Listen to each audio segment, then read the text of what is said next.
मंगलाचरण करेंगे। ओम नमः सिद्धेभ्य जय श्री ओम नमः सिद्धेभ्य जय श्री ओम नमः सिद्धेभ्य। मंगलम भगवान वीरो मंगलम गौतमो गणी मंगलम कुंद कुंदाद्यो जयंधर्मोस्तु मंगलम। सर्व मंगल मांगल्यम सर्व कल्याण कारकम प्रधानम सर्वधर्माणां जैनम जयतु शासनम। जैनम जयतु शासनम जैनम जयतु शासनम। ज्ञानार्णव नाम के ग्रंथ के 20वें अध्याय में इंद्रिय जय का उपदेश चल रहा है। इसका आज अपन समापन करेंगे और जो अंतिम जो संबोधन है शुभ चंद्राचार्य जी का इंद्रिय विजय के लिए, उसके बारे में अपन थोड़ी चर्चा करेंगे।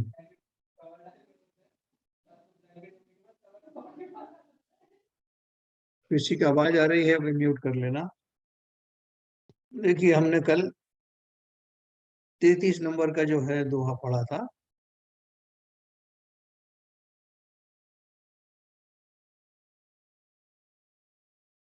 हाँ, 33 नंबर का यद्यपि बराबर।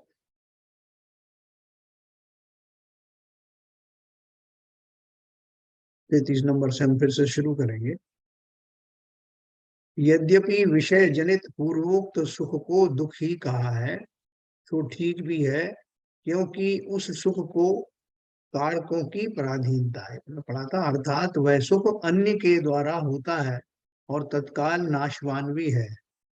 यद्यपि ये संसारी जीव उपाधि रहित संयम के धारक होने पर भी तृष्णा के साथ संबंध करते हुए बाधा के कारण ऐसे अन्य धनादिकों के द्वारा सुख के लिए विषयों की इच्छा करते हैं। सुख क्या करते हैं कि मानो क्रोधायमान नागेंद्र के अगले दांतों से खुजलाने का साक्षात विनोद ही करते हैं, जिसका अपन ने कल पढ़ा था। संसार के जितने भी जो सुकार्ण सुख हैं वो सब पराश्रित हैं। कोई शरीरों के आश्रित हैं, कोई इंद्रियों के आश्रित हैं, कोई देने वाले के आश्रित हैं। इसमें समस्त बहुत सारे निमित्त होते हैं, जब वो मिलते हैं तब ही वो सुखाभास होते हैं, तभी वो सुखाभास ही रहते हैं।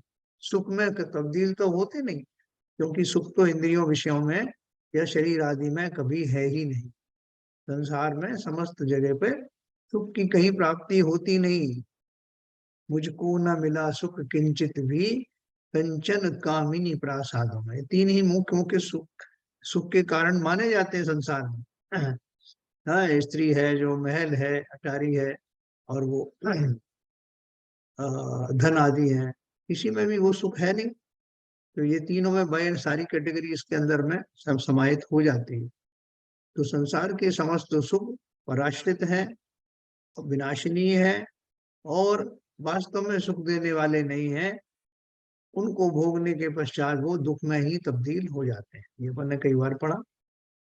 तो यहाँ जो लिखा है, तथापि ये संसारी जीव उपाधि रहित संयम के धारक होने पर भी, उपाधि रहित का अर्थ क्या है ना, जो संयम जैसे अणुव्रत आदि के धारी हैं, तो वहाँ पंचम गुण स्थानवर्ती होते हैं, जो प्रतिमा आदि धारण करते हैं, अलग क्षुल्लक बनते हैं, ये सब उपाधियां है ना। मुनि आदि के जो व्रत हैं वो हम तो हमारे धारण नहीं हुए, लेकिन फिर भी हम संयम पालन करते हैं और कर सकते हैं। लेकिन इस दशाओं में हमारा तृष्णा बहुत बनी रहती है।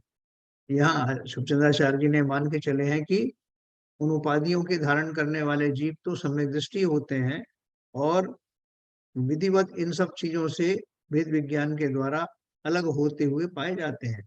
लेकिन जो हम जैसे जीव हैं, जिन्होंने अभी उपाधि सहित किसी तरह कोई उपाधि ग्रहण नहीं की, अर्थात संयम का कोई पड़ाव विधिवत हमारे जीवन में घटा नहीं है, ऐसे जीव यद्यपि हम भी संयम आदि पालन करते हैं, लेकिन हमारे संयम में क्या है कि बहुत तृष्णाएं बनी हुई हैं और धन आदि को सुख का हम कारण मानते हैं, इसलिए उसके पीछे भागते रहते हैं। तो बोल रहे हैं कि इस तरह से जो हमारी वांछाएं हैं कि इन पराधीन विषयों से हमें सुख मिल जाएगा, तो वो ऐसा ही निरर्थक है जैसे हमारी पीठ में कहीं खुजली हो रही है और हम किसी सर्प से, विषैले सर्प से कहें कि अपने आगे के दोनों विषैले दांतों से मेरी पीठ खुजला दो। तो जैसे उसमें रिस्क क्या 100% रिस्क ही है, 100% वो होने ही वाली है अनहोनी। उसी प्रकार से विषयों के भोगने से आज तक कोई सुखी हुआ नहीं, वो 100% दुख का ही कारण। अगला है 34 नंबर। निःशेषाभिमतेन्द्रियार्थ रचना सौंदर्य संदानितः प्रीति प्रस्तुत लोभल लोभलंचित मनाः को नाम निर्वेदिताम् अस्माकं तो नितांत घोर नरक ज्वाला कलापहे पुरः सोढव्य कथमित्यसौ मित्यसौ तुमैति चिंता मनः क्रंतति।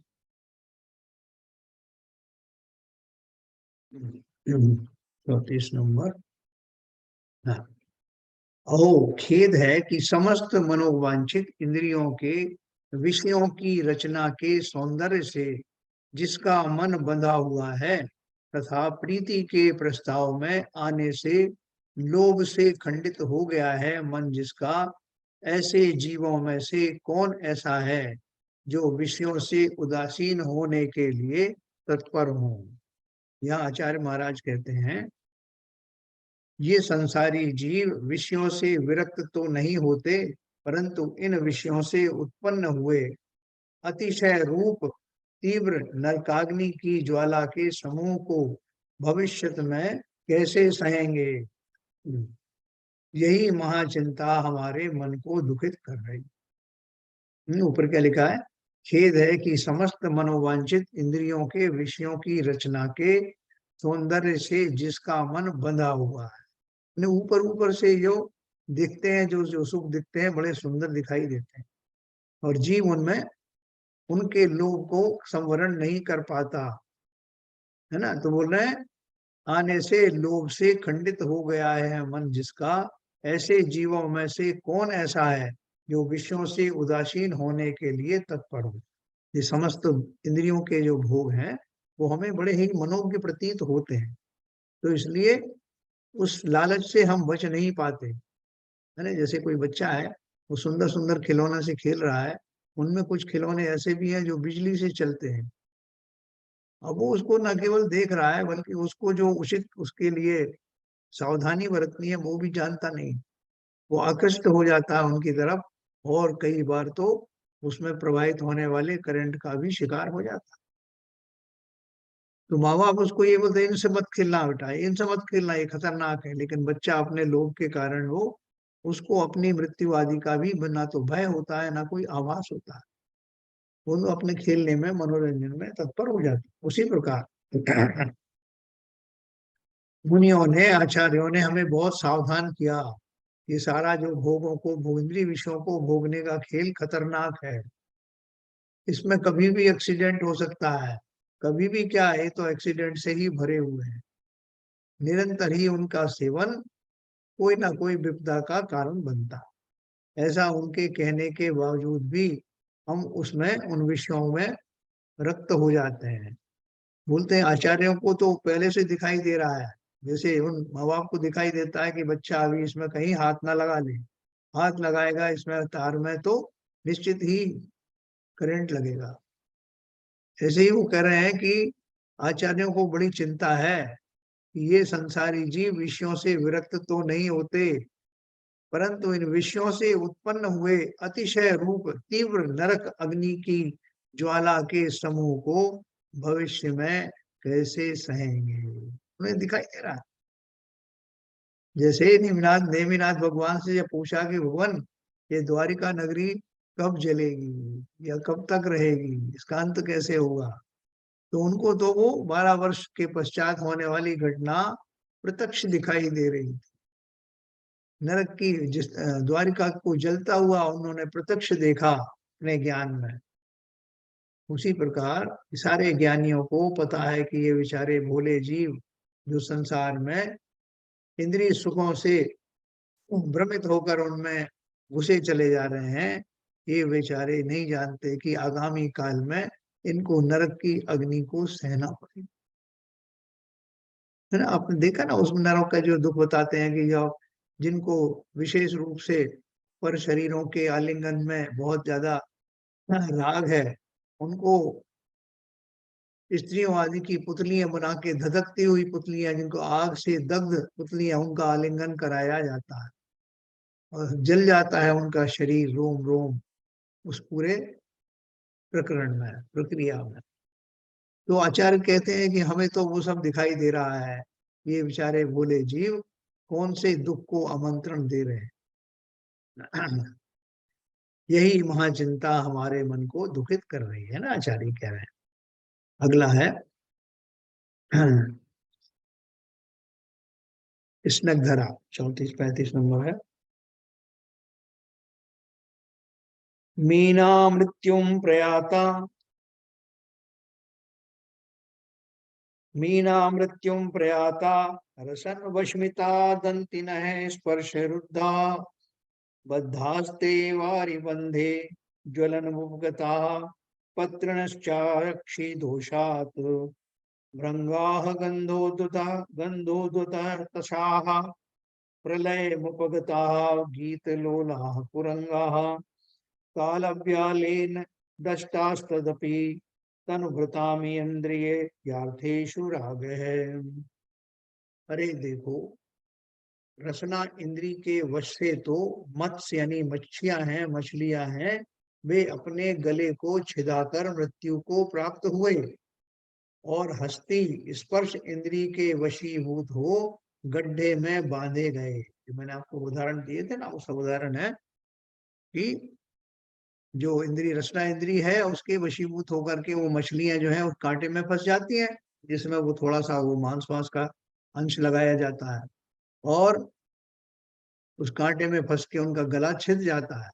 हस्ती स्पर्श इंद्री के वशीभूत गड्ढे में बांधे गए, यानी हाथी हथनी के स्पर्श के आकांक्षा में वो हाथी उनके लिए बनाए गए गड्ढे में गिर जाते हैं।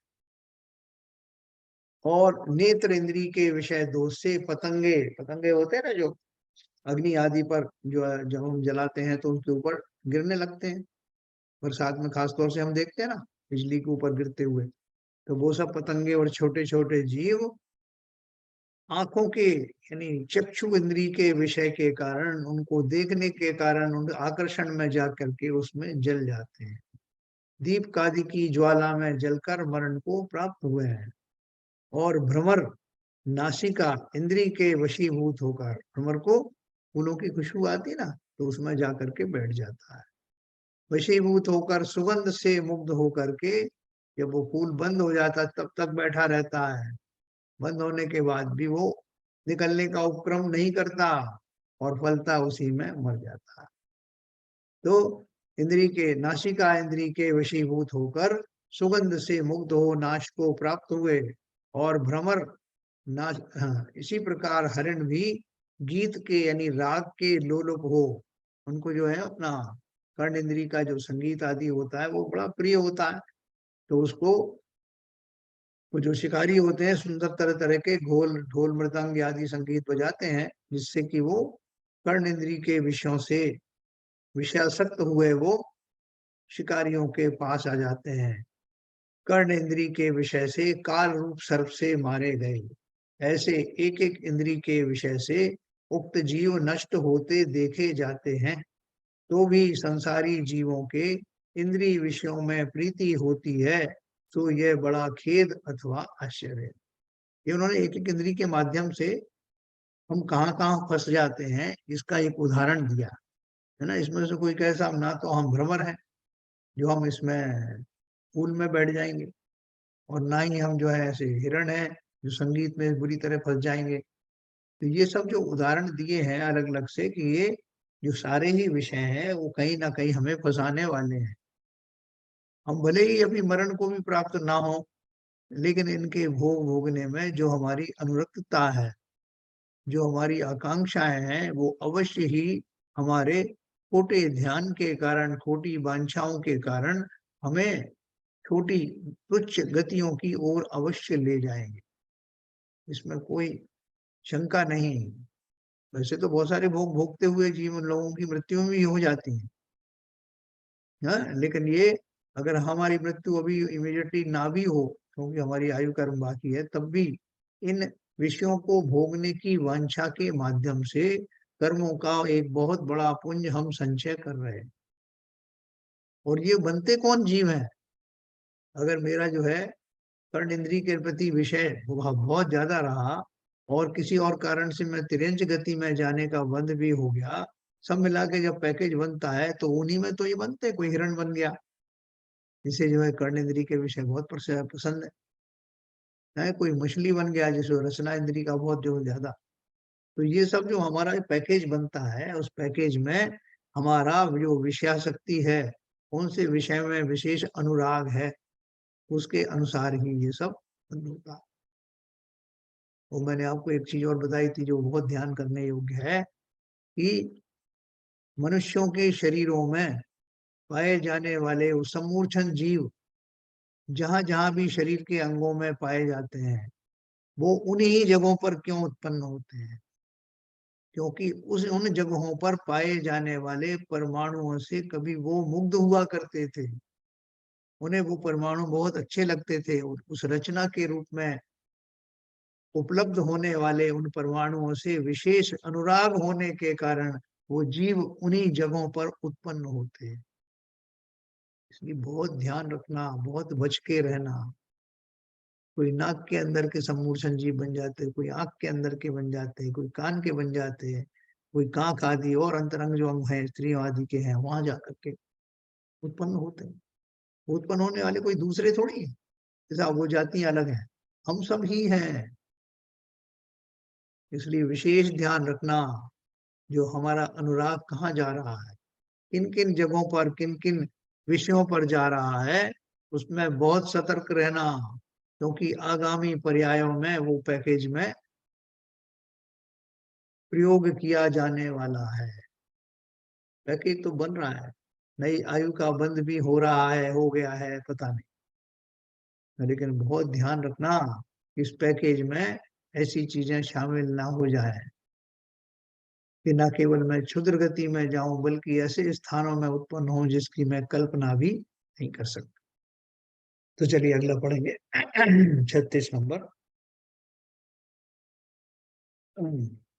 ऐकीक करण परवशमपि मृत्युम याति जंतु जातमिदं सकालाक्ष विषय लोल है कतमि कुशली जनोन्य क्या स्यात्।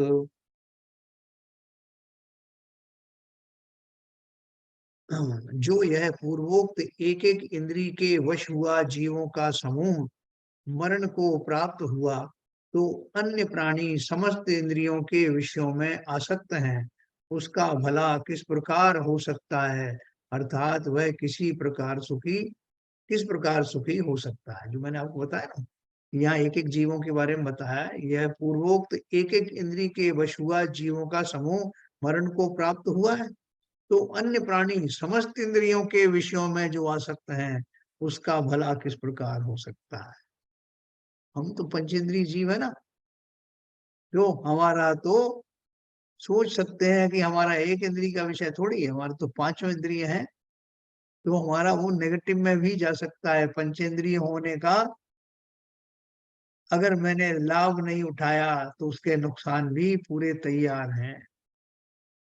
ये वो भौरा आदि तो एक एक इंद्रिय के विषयों में अनुरक्त, मैं तो पांचों इंद्रियों में फंसा हुआ हूँ, मेरा भला कैसे हो सकता है? अगला है सम्रणोत्यक्ष सैन्यम यह कूर्मो अंगानीव संयमी सलोके दोष पंकाढ़े चरण पीना लिप्यते। जिस प्रकार कलुआ कछुआ कछुआ अपने अंगों को संकोचता है, उसी प्रकार जो संयमी मुनि इंद्रियों के सेना समूह को संवर रूप करता है, अर्थात संकोचता व वशीभूत करता है, वही मुनि दोष रूपी करदम से भरे इस लोक में विचरता हुआ भी दोषों से लिप्त नहीं होता। भावार्थ है, जल में कमल के समान अलिप्त रहता है ना। कछुए की उदाहरण क्यों दी उन्होंने कि कछुए के ऊपर में जो एक बड़ा कवच होता है ना, हार्ड, जो पत्थर जैसा दिखता है, वो कवच किस लिए होता है कि जब कछुए को चलता रहता है, कछुआ धीरे की चाल से, कछुआ की चाल प्रसिद्ध है, लेकिन जब कोई संकट आता है तो अपने सारे अंगों को, पैरों को आदि को समेट करके और वो अपनी जो बड़ी मोटी जो परत है उसके नीचे छुपा लेता है। उसके अंग, कोई अंग वगैरह बाहर से दिखाई देते नहीं संकट के समय में। तो वो ऐसे कह रहे हैं कि जो संयमी मुनि है वो इंद्रियों के विषयों की उपस्थिति में मैं डामाडोल ना हो जाऊं, इसके लिए परम ध्यान में अवस्थित हो जाते हैं। अपनी समस्त इंद्रियों से अपने उपयोग को हटा करके स्व में लगा लेते हैं, है ना। वहां उस समय जो बाह्य इंद्रियां, तो सारी इंद्रियां मन से ही तो कंट्रोल होती है ना। और मन क्या है? जो भाव मन है वो आत्मा का ही तो रूप है। उस समय जो कि आत्मा मिथ्यात्व के वशीभूत है, इसलिए वो उसकी जो अपील है, आवाज है, वो इंद्रियों को वश में करने वाली नहीं होती। लेकिन जो संयमी पुरुष हैं, जो सम्यक दृष्टि व्यक्ति हैं और आचरण को भली प्रकार पालन करने वाले हैं, वो इंद्रिय के विषयों में न केवल आसक्त नहीं होते, बल्कि जहां इंद्रिय के विषयों की भरमार हो, संसार में है ना, गृहस्थी में है ना, वहां से निकल करके, और उन्होंने ऐसा इंतजाम कर लिया है कि वो इंद्रिय विषय उनको अब सताते नहीं।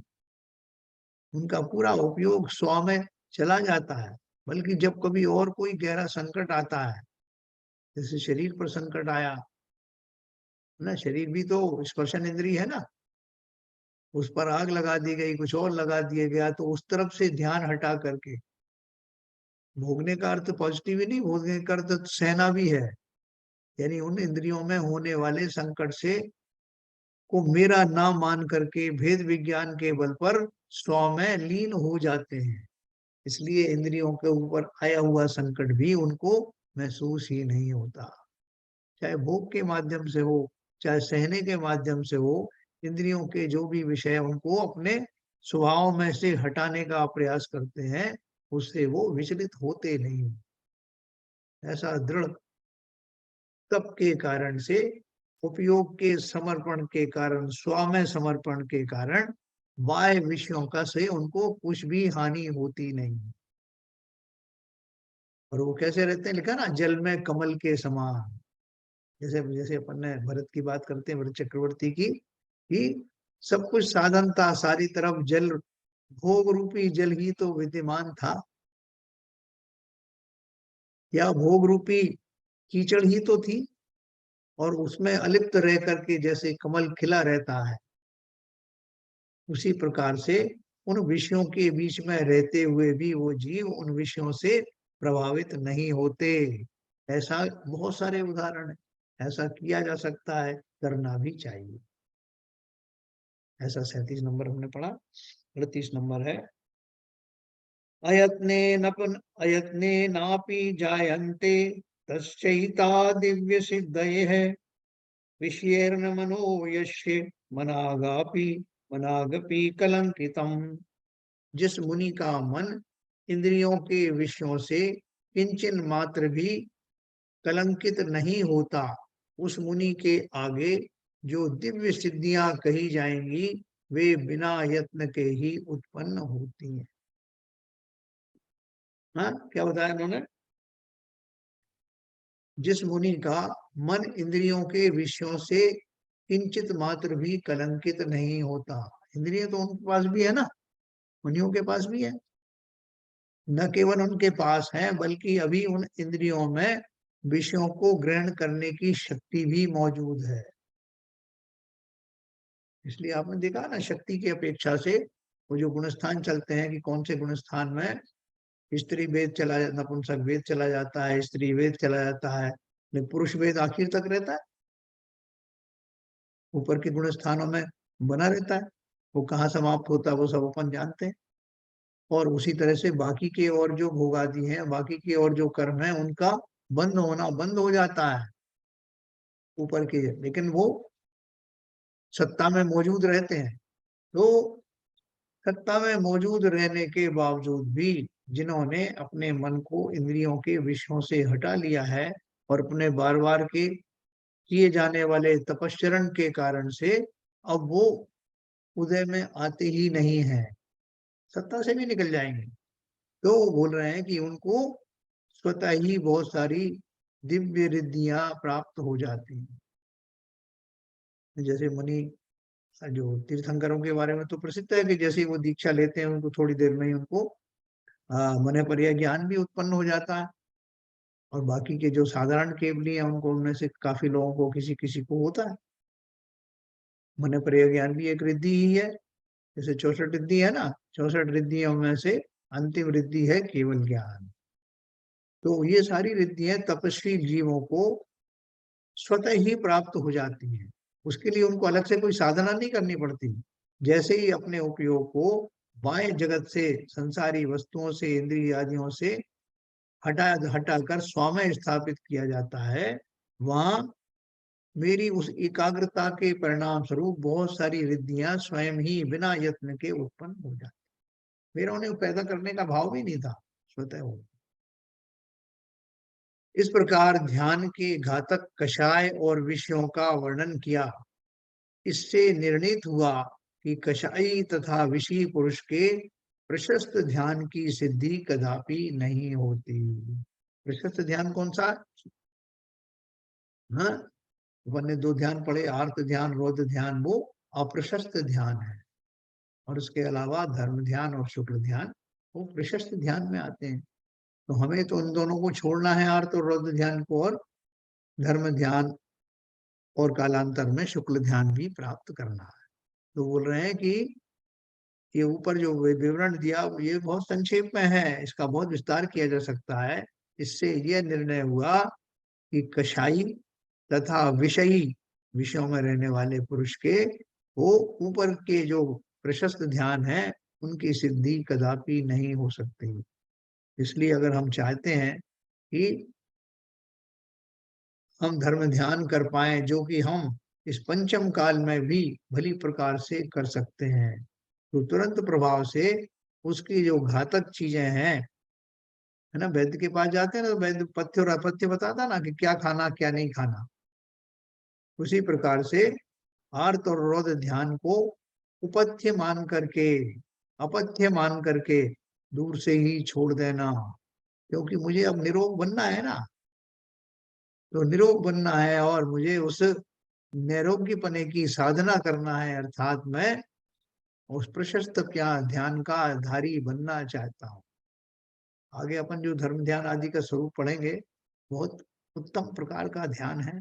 लेकिन उसके लिए जो मुनि महाराज पहले पूछते ना कि तुमको ये सब कर सकते हो क्या, छोटी मोटी त्याग तो करा ही देते हैं, उसके अलावा भी क्या तुम ध्यान में बैठ करके, अपन छोटी मोटी जाप देते हैं ना, तो बोलते हैं साहब वो इतनी इतनी जाप देनी है, कौन कौन लोग तैयार हैं, इसमें से इतनी माला उसको फेरना, उसमें उतनी माला उसको फेरना है।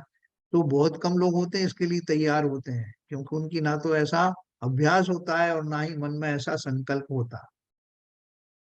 तो यहाँ ये ध्यान रखना कि अगर मुझे वास्तव में धर्म ध्यान करना है, धर्म ध्यान रूपी नौका में बैठना है, तो ये जो इंद्री के विषय हैं उनको अवश्य ही बुरा मानना शुरू कर देना। ये मेरी हितकारी नहीं है ऐसा मानना तो शुरू करो, मन से मानना शुरू करो। कालांतर में वो अवश्य ही छूटेंगे और उनसे जुड़े हुई कषायों में भी अवश्य ही ठहराव आएगा, कमी आएगी। तो इस प्रकार से ये अध्याय उन्होंने आज समाप्त किया।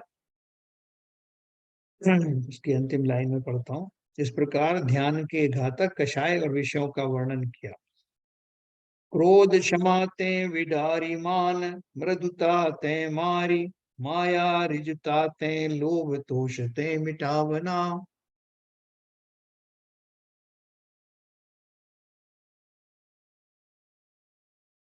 अ, निष्कषाय भय इंद्रिय मन वशी होए तवे, ध्यान योग्य भाव जगे जोग तीर्थावना। अन्यमति यह रीति जाने नहीं, जाने ताके सर्वथा एकांत पक्ष एक रूप भावना। एक में अनेक भाव नित्य वा नित्य आदि, शुद्ध हो अशुद्ध मान निज रूप पावना। है, एक उन्होंने एक दोहा बताया है। उन्होंने बोला कि जो कुछ भी क्रोध क्षमा आदि जो सब आ, जो हमारी चारों प्रकार की कषाय हैं और उनसे निवृत्त होने की जो बात है, मन को वश में करने की, जो इंद्रिय और मन को वश करने की बात है, मन का भी अलग से वर्णन आएगा। तो बोलते हैं कि ये ध्यान धारण करने वाले जीवों के ये लक्षण हैं, जिन्होंने कषायों को छोड़ दिया है, इंद्रियों को वश में कर लिया है, वही वास्तव में ध्यान योग्य भावों को धारण कर सकते हैं। और दूसरे मत के जो लोग हैं, उन्होंने ध्यान आदि की जो विधि कही है वो एकांत रूप से कही, एकांत पक्ष लेकर के कहा है, उसको अनेकांत रूप से बताया नहीं है, ना उनको इस बात का आभास है। एक में अनेक भाव नित्य व नित्य आदि, जो हमारा अनेकांत रूप है वस्तु का, ऐसा विस्तार से वर्णन सिर्फ जिनेन्द्र दो देव द्वारा ही कहा गया है। ना शुद्ध और अशुद्ध माने निज रूप पावना। जैसे हमारे यहाँ एक ही वस्तु में दो प्रकार की जो है वो योग्यताएं पाई जा सकती है ना, नित्य और अनित्य। जीव है वो नित्य है और अनित्य है। नित्य तो आत्मा की अपेक्षा से है और अनित्य पर्यायों की अपेक्षा से है। शुद्ध और अशुद्ध भी ऐसे ही है। वर्तमान में अपनी दशा में मैं चूंकि अपने से भटका हुआ हूँ, मिथ्यात्व आदि में युक्त हूँ, राग द्वेष से लिप्त हूँ, इसलिए अशुद्ध हूँ। लेकिन ध्रुव स्वभाव के अपेक्षा से मैं आज भी शुद्ध ही हूँ। ऐसा जो अनेकांत का जो परिचय जिनेन्द्र देव की वाणी में मिलता है, ऐसा अन्य मतियों को सुलभ ही नहीं है। इसलिए बहुमान करना इसका, जिनेन्द्र देव की कथित इस धर्म का बहुमान करना हमारा बहुभाग्य, जो हमने इस कुल में जन्म लिया। हम उस कुल में जन्म हमने लिया जहाँ जनेश्वरी वाणी हमारे कानों में पड़ रही है, और उस पर हमें विश्वास भी हो रहा है, और उसको समझने योग्य बुद्धि भी हमारे अंदर मौजूद है। तो अपने अपने बहुमान करना अपनी इस दशा का, और जिसके लिए दशा मिली है उसका भरपूर उपयोग करना। इस प्रकार से हमने इति शूरचंद्राचार्य विरचिते ज्ञानार्णवे योग प्रदीपाधिकारे अक्ष विषय निरोधो, अक्ष माने इंद्रिय, नाम विंश प्रकरणम। इस प्रकार हमने इंद्रिय विषयों को, इंद्रिय विजय के बारे में पढ़ा। अब आपको कोई किस तरह का कोई प्रश्न हो तो अपन चर्चा करेंगे, फिर अगला अध्याय बाद में कल से लेंगे।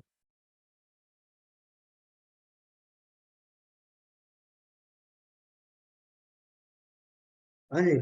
ललित जी, इंद्रिय विजय पूरा हो गया अपनी कितनी विजय कर ली अपन ने, 5 में से आउट ऑफ 5? बहुत मुश्किल काम है साहब।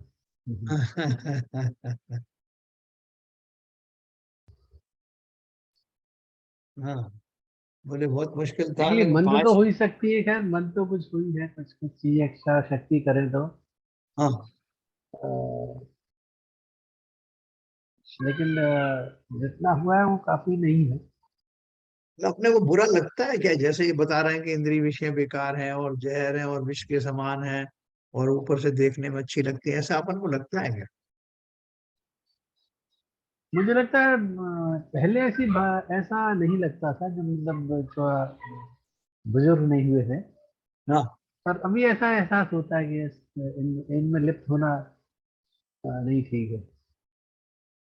मतलब ऐसा ये लगता दुख है का कि कारण है। दुख का कारण है क्या, ऐसा लगता तो नहीं है। हाँ, क्योंकि वो आकर्षण आ, इतना तगड़ा है। हाँ, दुख का कारण तो है, या मतलब ये एहसास होता है कि हाँ ठीक नहीं है, मतलब इतना वृत्ता होना या लिप्त होना एक्चुअली।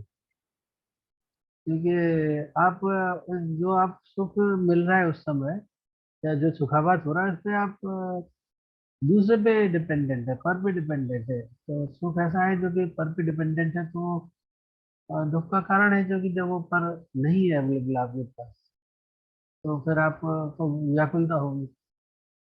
नहीं, लोग तो बोलते हैं कि जो है या तो बूढ़े लोगों को इस तरह के भाव आने लगते हैं क्योंकि वो भोगने में असमर्थ हो जाते हैं, या जो है कोई गरीब है, उनके पास ना धन आदि नहीं है, इसलिए वो कहने लगते हैं कि सब बेकार की चीजें हैं।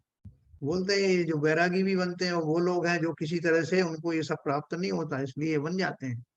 बाकी तो जिनको सब मिल रहा है वो इसको ना भोगे, ऐसा हो नहीं सकता, ऐसा कहा जाता है। ये भोगना एक क्रिया है, लेकिन बाह्य रूप से मतलब अगर कर रहा है और अगर वो चीज नहीं मिली है तो फिर भाव रूप से तो भोग रहा है वो, मतलब उसकी भाव में अगर ऐसा आ रहा है कि भाई ये इंद्रिय सुख मुझे मिले, लड्डू मिले, तो लड्डू नहीं मिल रहा है उसको, लेकिन वो उसका मन कर रहा है कि देखो मुझे नहीं मिल रहा, बाकी सबको मिल रहा है, तो एक मन में बराबर, क्रोध आएगा, कुछ लोभ डेवलप होगा, कुछ इस तरह की चीजें आएंगी।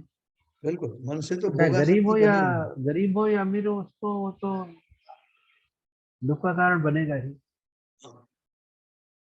तो ऐसा अपन को क्यों नहीं लगता कि वास्तव में जो इंद्रिय सुख जो है वो सुख नहीं है, या किंचित सुख तो मिलता है उनमें, जिसे हमारी सुखाभास कहते हो, ऐसे सुख तो हमें मिलता है। लेकिन कौन सा ऐसा कारण है, कौन सा ऐसा भाव है, कौन सा ऐसा हमारा चिंतन है जिसके कारण हमें उनमें दुख प्रतीत नहीं होता? क्या विपुल जी बताओ। मिथ्या। हाँ हाँ, मिथ्यात्व के कारण, है ना। जैसे मिथ्यात्व की वजह से जी, क्या होता है? वस्तु का सही स्वरूप नहीं समझा, हम्म। मतलब सर जो मुझे है पर है उसको हम अपना जान रहे हैं, ओके। जीव तत्व के बारे में नहीं जान रहे। तो मगर उसके माध्यम से सुखी तो हम ही हो रहे हैं ना। सुखी होते हैं और दुखी हम हो बात जाते सही हैं। है, जो चीज स्थिर नहीं है वो पर, है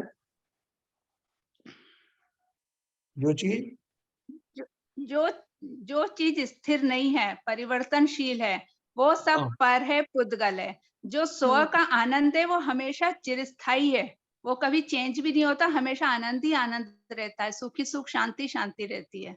वहां पे परिवर्तन और ये सब वेरिएशन नहीं होते। बट और जो ये जो कायम भी नहीं रहता।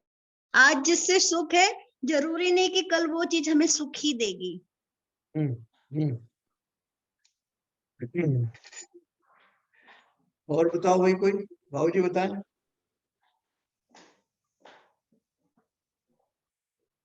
अरे भाई पर में तो हमें, जब हमने पहले कह दिया वस्तुओं में सुख और दुख है ही नहीं, हाँ तो सुख और दुख तो आत्मा ही फील करती है भाई, ये पुद्गल थोड़ी फील करता है, हाँ आत्मा ही इसका अनुभव करती है। इसलिए स्वयं में चले जाओ, वस्तुओं में जब तक राग और द्वेष रखोगे तब तक सुख दुख है। राग द्वेष खत्म हुए, वस्तु स्वरूप से पहचान लिया, काम खत्म हो गया। आप तो पहले ही बता चुके हो ना, हाँ वस्तुओं में सुख दुख है नहीं। जब तक हाँ ये मानते रहेंगे, जब तक मिथ्यात्व इस बात करेगा कि वस्तुओं में सुख और दुख है, तब तक हम सही निर्णय नहीं कर पाएंगे। हमारा निर्णय ये होना चाहिए कि वस्तुओं में कोई सुख दुख नहीं है, ये हमारी स्वयं आत्मा है। जब तक आत्म विभाव में जाती रहेगी, सुख दुख मिलता रहेगा, स्वभाव में आ जाएगी, सुख दुख समाप्त हो जाएगा। फंडामेंटल है, इसमें समझने का कोई नहीं। क्या हरभजन साहब?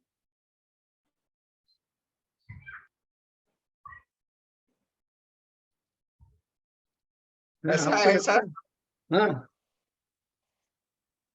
ये अनुमान की बात है। एक्चुअली में तो हम इस संसार में इस तरह से रम गए हैं कि ये जो दूसरी बात है कि सुख नहीं है, बस किताबों में पढ़ लिया, आपने बता दिया, शायद मुनियों ने भी बता दिया, लेकिन खुद को महसूस नहीं होता है।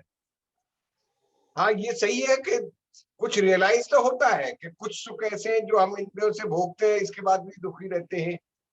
जैसे खाना खाते समय ऐसा होता है कि थोड़ा बहुत तो खाना अच्छा लगता है, इसके बाद ओवरडोज हो जाता है, तो फिर वो हमारे लिए दुख का कारण बन जाता है। हाँ तो कोई भी सुख जो है चिरंतन टाइप की चीज नहीं है।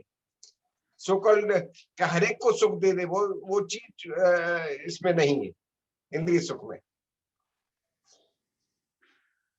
हाँ। हर सुख जो है सबके लिए सुख हो जाए, बस इतना नहीं है। क्या लेकिन विपुल जी आप बताओ, आप ये तो सब जो सारे लोग हैं, हम जैसे लोग, ये तो हम बूढ़े हो गए इसलिए ऐसी बातें करते होंगे। आप लोग जवान हो, जरा आप बताओ विपुल जी, कि आपके हिसाब से वास्तव में इंद्रिय में सुख नहीं है क्या?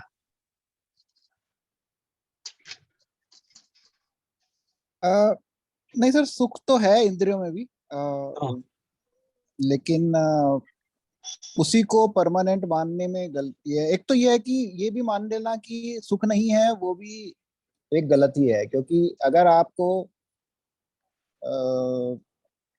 आपको धूप में खड़े होने के बजाय अगर आपको पेड़ के नीचे छाया में खड़े होने को मिल रहा है और उससे आपको तपन कम हो रही है, तो ठीक है, आप उसको थोड़ा बहुत देर के लिए सुख मान सकते हो। उसको ये नहीं बोलो कि ये भी दुख है वो भी दुख है। इतनी ज्यादा नेगेटिविटी की जरूरत नहीं है। मतलब सुख है, तात्कालिक सुख है तो है, और उसको एक्सेप्ट करना चाहिए। लेकिन हाँ, इतना ही जरूर है कि ये नहीं सोचना चाहिए कि बस अभी मैं छाया मिल गई तो बस यही है, बस अभी मेरा उद्धार हो गया, बस यही मेरा परमानेंट है। अब बस थोड़ा सा शुक्रिया है कि हाँ भाई चलो, मुझे मेरे कुछ कर्मों के उदय रहे होंगे अच्छे, जिसकी वजह से मुझे छाया में खड़े होने को मिल रहा है। लेकिन अल्टीमेट गोल तो परमानेंट सुख है, और उसके लिए मैं धन्यवाद देता हूँ ईश्वर को। लेकिन निगाह जो है, मतलब इतनी ज्यादा नेगेटिव की जरूरत नहीं है कि संसार में दुखी दुख है और हर जगह दुखी दुख है, और ये जो तत्कालिक सुख मिला है इसमें भी मुझे दुखी होना चाहिए, अभी मैं दुखी हो जाऊं, उसकी भी जरूरत नहीं है। लेकिन अल्टीमेट गोल जो है, जो परमानेंट जो एम है, उसकी तरफ आपका जो 1% या 2% या जितने भी परसेंट, वो ध्यान हमेशा बना रहना चाहिए। अगर तत्कालिक सुख मिल रहा है तो भी, और जिसको सो काल दुख बोलते हैं वो भी। लेकिन अल्टीमेट गोल, जो अल्टीमेट एम है, वो आपका बहुत क्लियर होना चाहिए। आपको पता होना चाहिए कि मैं ये शरीर नहीं हूँ, और इसमें जो ये मिल रहा है ये तत्कालिक है। इसको भी मैं अप्रिशिएट करता हूँ, लेकिन मेरा लक्ष्य कुछ और है। देखो, आपने बढ़िया बात कही। एक्चुअली गृहस्थ जीवन में देखें तो गृहस्थ जीवन में हम ये ये लोग जितने हम सुख कह रहे हैं कि दुख और आत्मा ये में सुख है। एक मिनट में पूरा कर देता हूँ। हम हाँ कह रहे हैं कि आत्मा में सुख है और हम पढ़ भी रहे हैं और एक चीज को मानते भी हैं।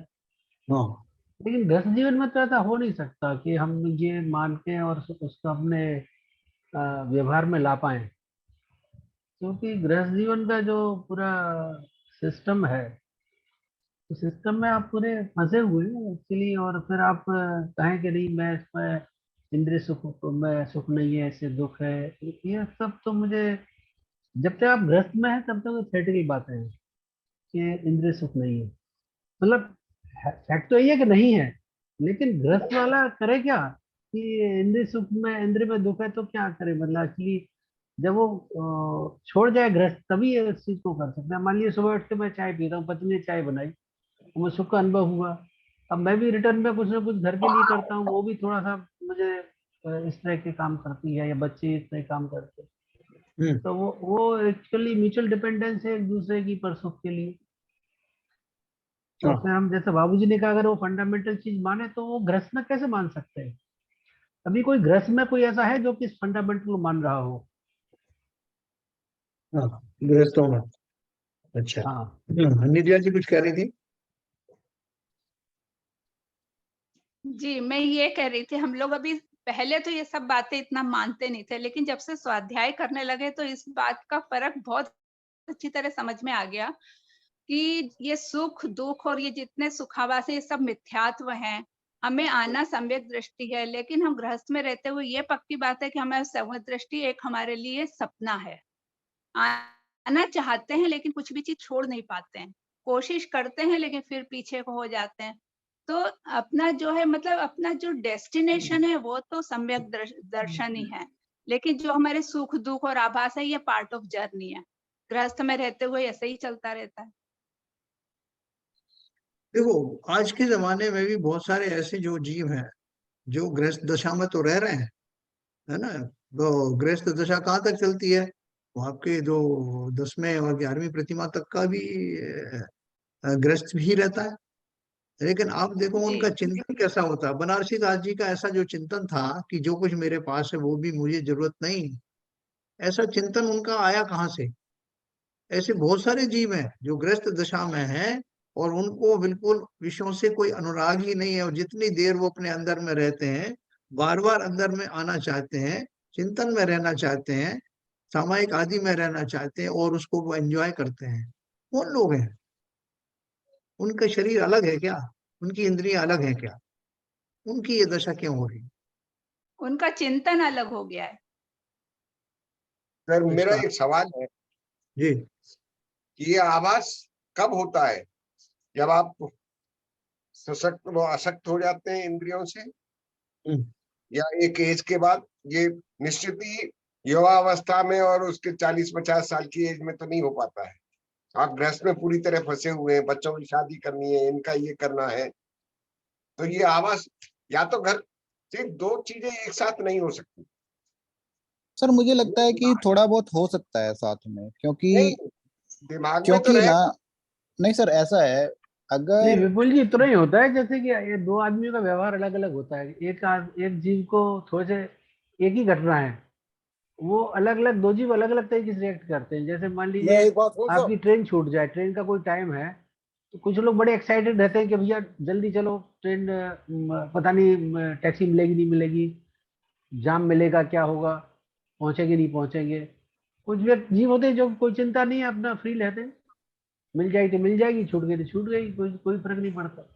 तो इतना वेरिएशन तो गृहस्थ जीवन में होता ही है। इसको आप ये कहें कि धर्म की वजह से है क्या है, वो तो वेरिएशन है उसके, या तो संस्कार की वजह से जीव का वेरिएशन है। ये तो बहुत बड़ा डिफरेंस है सर, ये जो आपने एग्जांपल दिया ना। अभी तो है ऐसा- ये इक्वल। आप देखिए सेम इवेंट में आपके घर के जो मेंबर्स हैं अलग अलग तरीके से रिएक्ट करेंगे, आप कभी भी देख लीजिए। मैं एक बात बताऊं भाई साहब, कि अभी जो बताया जा रहा था कि सशक्त इंद्रियां असक्त हो जाएंगी, तो ये बता दूं आपको, जिनकी इंद्रियां सशक्त हैं वो ज्यादा उतनी सुख और दुख का अनुभव नहीं कर पाते। वो एक बार जो हुआ, लेकिन जिनकी इंद्रियां असक्त हैं वो ज्यादा इन्वॉल्व हैं, उनमें राग और द्वेष इतना गुस्सा पड़ा है कि वो उनसे भी ज्यादा दोगुनी और चौगुनी वो कर रहे हैं। जिनकी इंद्रियां असक्त हैं, जिनकी सशक्त है वो तो करके काम खत्म कर देते हैं। ये मैं बता रहा हूँ, ये हम लोगों की जो व्याख्या है कि इंद्रियां असक्त हो जाएंगी तो हमारे भाव भी बदल जाएंगे, ऐसा नहीं होता। General type. बिल्कुल ठीक, बिल्कुल ठीक। नहीं, एक जनरल कानून तो कहीं भी किसी के लिए नहीं है। 8 वर्ष की एज से जो है लोगों को वैराग्य हो जाता है, तो फिर फंडामेंटल को मानो। 80 साल के लोगों को भी नहीं हो पाता। तो फिर फंडामेंटल को मानो ना। ललित जी कह रहे हैं फंडामेंटल गश्त में नहीं होता, उस फंडामेंटल को मानो, लक्ष्य नहीं रखो ना। पर फंडामेंटल तो है बाबूजी, पर मैं कह रहा हूँ गश्त का लक्ष्य, गश्त में रह के भी हमारा लक्ष्य तो सही हो सकता है।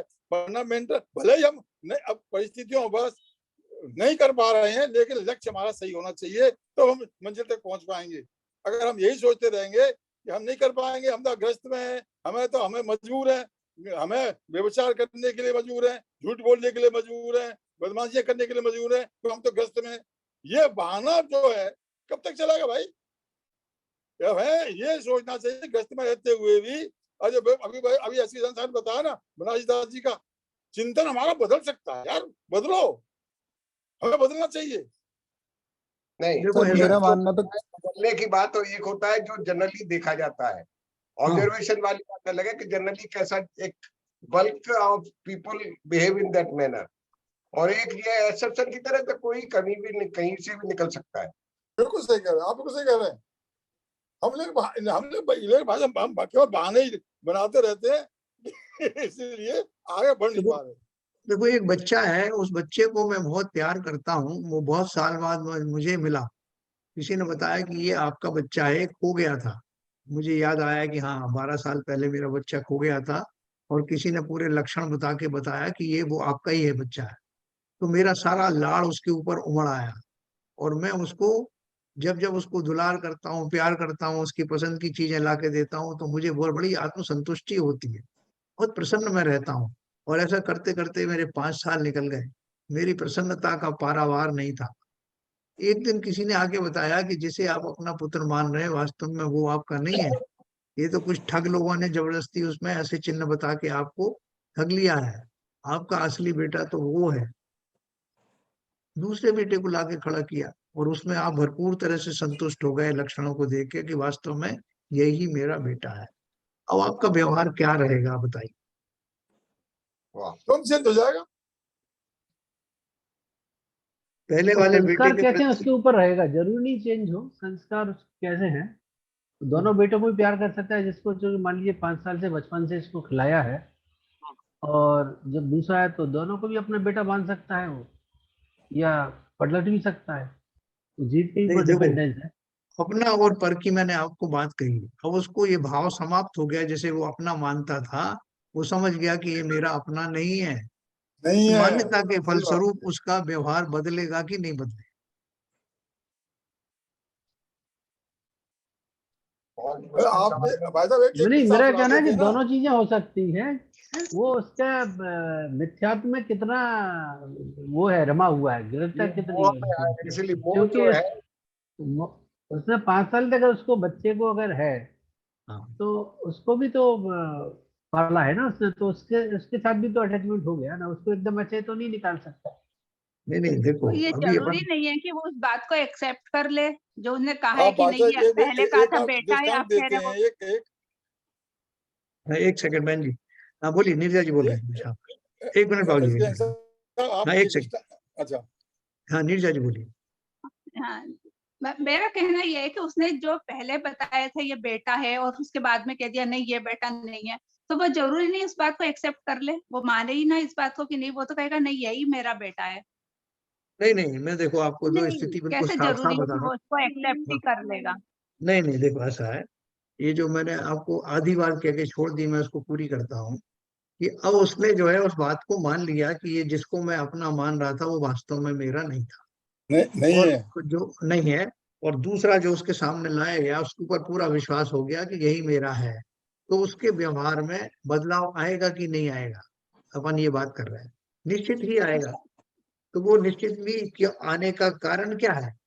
अपना मानना या अपना ना मानना, इन दो भावों के बीच में ही मेरा वो भाव पड़ा राग को हुआ है फंसा कि हुआ है। किससे मैं प्रसन्न होता था, अब प्रसन्न नहीं होता उसको दुलार करके। उसी प्रकार से इंद्रिय के जो भोग हैं, विषय आदि हैं, क्योंकि उनको मैं अपना शरीर के माध्यम से होने वाला प्रसन्नता का कारण मानता हूँ, जिस समय मुझे मालूम पड़ जाए कि जो शरीर है वही मेरा नहीं है, इंद्रियां ही मेरी नहीं है, तो मेरा वो मोह, मेरा जो उनके माध्यम से होने वाली प्रसन्नता है वो काफूर अवश्य हो जाएगी। बिल्कुल बिल्कुल बिल्कुल सही है, 100% सही है। यही वेद विज्ञान है। मैं उनको अपना मानता हूँ ना, शरीर मेरा है, सब इंद्रिय मेरी, मजा आता है मुझे वो सब, ये सब करने में। क्या बात करते हो, बिल्कुल आएगा। आपने बीच में एक कुटिल भाई कहा साहब आप 2-3 दृष्टांत देते हैं ना आवाज कि हुआ, वो एक ये तब आप रियलाइजेशन हुआ था। कार वाला, कार हाँ में एक आग लग सेकंड, गई, हाँ कार में आग लगी हुई है, उन्होंने कहा हाँ भाई तुम्हारी गाड़ी जल गई, हाँ तो वो हाँ बोला सब सब शानदार मैं छोड़ करके पहले कार की परवाह करने लगा। जो किसी ने हाँ कहा भाई ये कार तेरी नहीं है, तो हाँ फिर स्वाध्याय में ध्यान आ हाँ गया। हाँ ऐसे हाँ। कई आपने कई दृष्टांत ऐसे स्वाध्याय के पीछे बताए हैं, जिनसे कि राग द्वेष, हमारा राग सुख दुख राग में है। जितना जितना राग रहेगा उतना उतना हमारा सुख है, जितना जितना द्वेष उससे अलग होंगे, स्वयं में जाएंगे, उतना उतना हमें आत्मिक सुख मिलेगा और स्थायी सुख मिलेगा। जिससे ही आप कह रहे हरभजन हो साहब, सीखा। हाँ हरभजन प्रश्न साहब कुछ मेरी कहें। मान्यता का ही हुआ अल्टीमेटली का, मेरी मान्यता क्या है उनके प्रति, जो गद्यता है मेरी उनके प्रति कितनी है, कितनी तगड़ी है, मान्यता के ऊपर ही है वो सब। मान्यता के ऊपर है। अब देखो, अपन ने बोला था ये जो राग आदि हैं जितने भी हैं, ये मेरे रागों के, जो विषय वस्तु अच्छी लगती है मेरे रागों के कारण ही लगती है। मैंने आपको एक उदाहरण दिया था कि जो आदमी बहुत प्यासा है, उसको तो एक झूठा पानी का गिलास भी दे दोगे तो उसे बहुत तृप्ति मिलेगी, साहब क्या पानी पिलाया, मजा आया। लेकिन जो आदमी पहले प्यास है ही नहीं जिसे, उसको आप बड़ा बढ़िया शरबत भी दे दो, वो नहीं साहब मेरी इच्छा नहीं। तो उसका अर्थ क्या है कि मुझे राग कितना बना हुआ है पर वस्तुओं से, पर इंद्रियों, अपने जो शरीर से, इंद्रियों से, उनमें होने वाले राग के प्रोपोर्शन में ही मैं सुख दुख का अनुभव करता हूँ। प्रोपोर्शन में 100% उसी अनुपात में मुझे सुख दुख होता है। भूखा आदमी कैसे भूख टूट पड़ता है, उसे 5 स्टार के भोजन की जरूरत नहीं, उसको तो एक सूखी रोटी भी उसके लिए सुखदाई है। तो ये हमारा राग की जो पराकाष्ठा है, उसके अनुसार ही इंद्री के विषय अच्छे या बुरे लगते हैं। और वो कब जाएंगे, जैसे ही मेरा चिंतन बदलेगा, उस चिंतन के फलस्वरूप ही अभीष्ट लगने वाले पदार्थ मुझे सब, मैं उनसे उदासीन हो जाऊंगा। एक दिन नहीं लगेगा, एक क्षण नहीं लगेगा। तो इसलिए हम मजबूर नहीं है, हम ये सोचेंगे नहीं साहब वो तो जो सबको, जिनको इंद्रियां मिली हैं, शरीर मिला है, वो सब इसके लिए बाध्य हैं, या जिन जो जवान है वो सब इसके लिए बाध्य हैं। बूढ़े इसके लिए बात, ना कोई उम्र का तकाजा है, ना कोई और वस्तु की बात है, सिर्फ चिंतन की बात है। कितनी गहराई तक मैं उस मिथ्यात्व में धंसा हुआ हूँ, कितना ज्यादा अपनापन शरीर और इंद्रियों में मानता हूँ, उस प्रोपोर्शन में ही मुझे इंद्रियों के विषयों की अभिलाषा रहती। क्या आपको लगता है सर मैं कुछ कह पाया इस दिशा में, अपन कुछ बढ़े?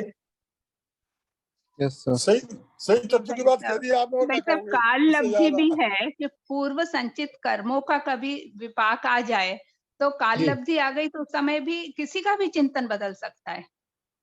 नहीं, वो कब बदलेगा ये मैं नहीं कह रहा हूँ, लेकिन चिंतन बदलना जरूरी है। बदले बिना इंद्रियों के विषयों की आकांक्षा जी छूटती नहीं। जी जी सही जी है।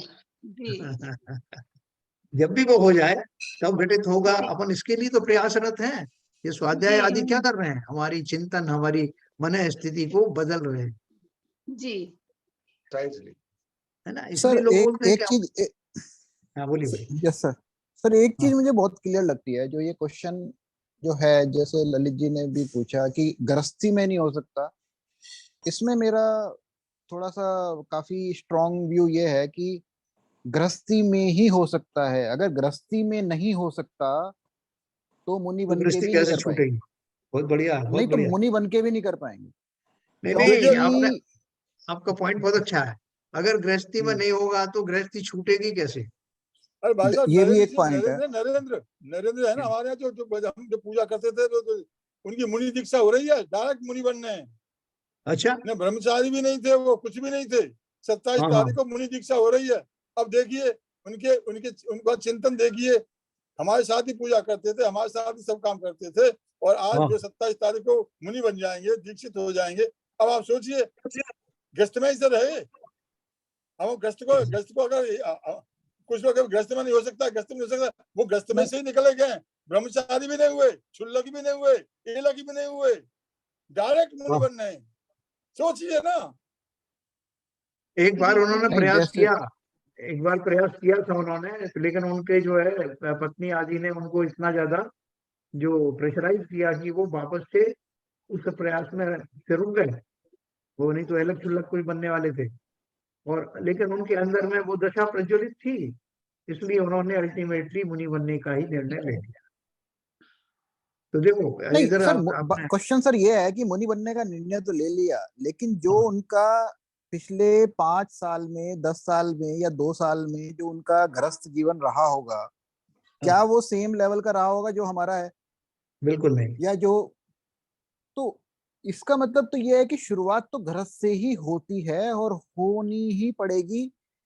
नहीं तो आप, ये नहीं है कि एक दिन बस स्विच ऑन किया और स्विच ऑफ किया और हो गया काम, कि बस कपड़े गृहस्थ उतारे में रह और करके वैराग्यता की कोई मीटर नहीं होता।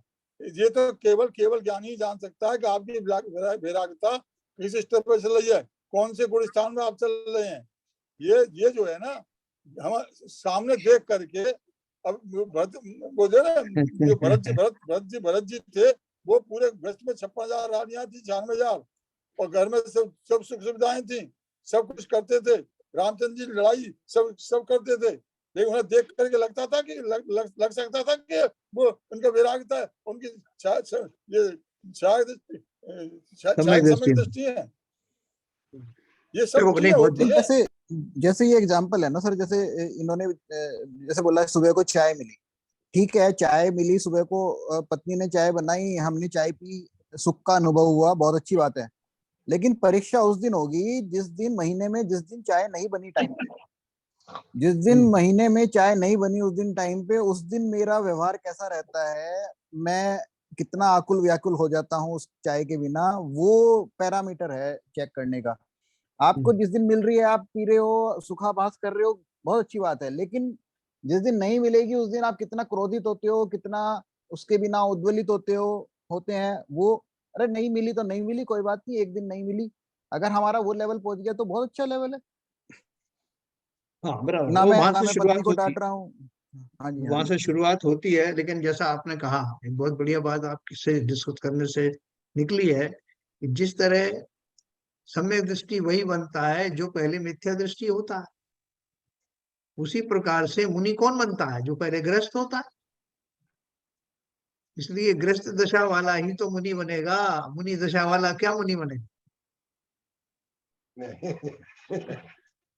है ठीक है। ये तो शब्दों का प्रयोग कर सकते नहीं हैं। नहीं मोह और राग द्वेष की बात करिए तो सोच सकते हैं, लेकिन ये तो शब्दों नहीं का नहीं, प्रयोग हर है। एक का आप देखो ना, वो कौन मुनि कौन बनता, उसकी प्रारंभिक जो भूमिका क्या थी, हाँ बिल्कुल सही है। है ना? नहीं ग्रस्त आपकी दशा बात से ही सही है, जब बिल्कुल सही है। उसने उस दशा में चिंतन किया और उसकी निस्सारता को जाना, तभी तो वो छूट पाया। हाँ एग्जैक्टली, ये निस्सारता को जानने का जो सवाल है ना, हाँ, ये हर एक का इतना टाइम, इतना जल्दी नहीं आता पॉइंट, ट्रिगरिंग वो पॉइंट जो है।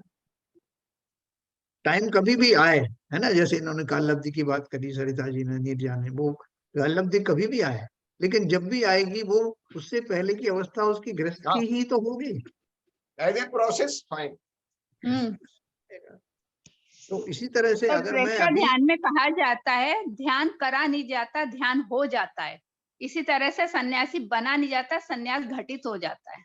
बिल्कुल सही बात है, 100% ऐसा ही है। वो तो उपदेशात्मक भाषा में ऐसा कहा जाता है, ये कर लो वो कर लो, लेकिन जो करने वाले हैं उनसे वो स्वयं स्वयं में भी सहज में ही हो जाता है। Precisely. तो हम सबके जीवन में हमें घबराने की जरूरत नहीं है, हमारा मार्ग बिल्कुल सही है कि मेरा वो भ्रम कब टूटे, कैसे टूटे, इस तरह का चिंतन मेरा कब हो। आपको बहुत आश्चर्य होगा कि ये इस राह पर चलते चलते सहज में ही वो उपलब्धि हमें अवश्य प्राप्त होगी, ऐसा विश्वास रखें। चलिए साहब, समय हो गया, जिनवाणी स्तुति करें।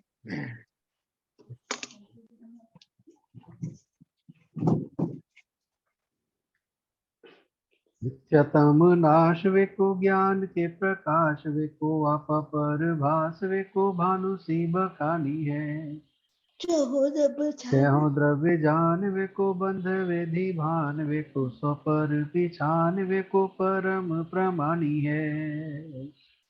अनुभव बताए वे को जीव के जताए वे को काहू न सताए वे को भव्य और आनी है।